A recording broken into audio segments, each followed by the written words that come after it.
பெரியப்பா ஒரு மேடையில ஏறி சொன்னாரு.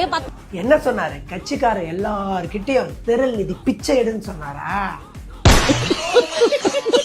கோடி கடன் இருக்கு, 10 லட்சம் கோடி கடன் இருக்கு. அப்பெல்லாம் சிஎம்க்கு கோமால இருந்திருக்காருங்க. அக்கா, நம்ம கட்சி ஆரம்பிச்சு 16 வருஷமா கோமால மட்டும்தானக்கா இருக்கோம்.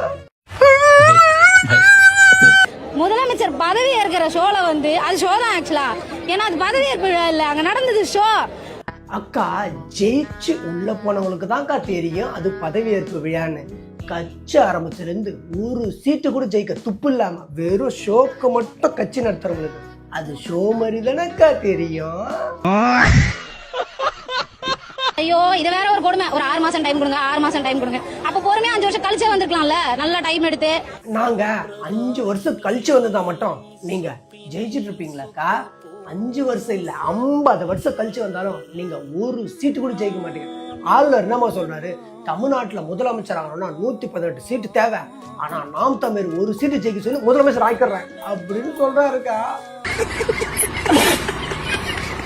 நீங்க தான் மக்களுக்கு சேவை செய்ய வந்தீங்க, நீங்க கொடுங்க காசை. மக்கள் கிட்ட இருந்து ஒரு லட்சம் ரூபாய்க்கு செக் வாங்குறீங்க. அக்கா, தமிழ்நாட்டு கடன் இருக்கிறதுனால பொதுமக்களே சில பேர் வாலண்டரியா டொனேஷன் கொடுக்குறாங்க. உங்களை மாதிரி இந்த மாதம் டார்கெட் அப்படின்னு வெப்சைட்ல 7,50,000 போட்டு எல்லாருக்கிட்டையும் போய் திரள் நிதி கொடு பிச்சை எடுத்து பொழப்பு நடத்தல.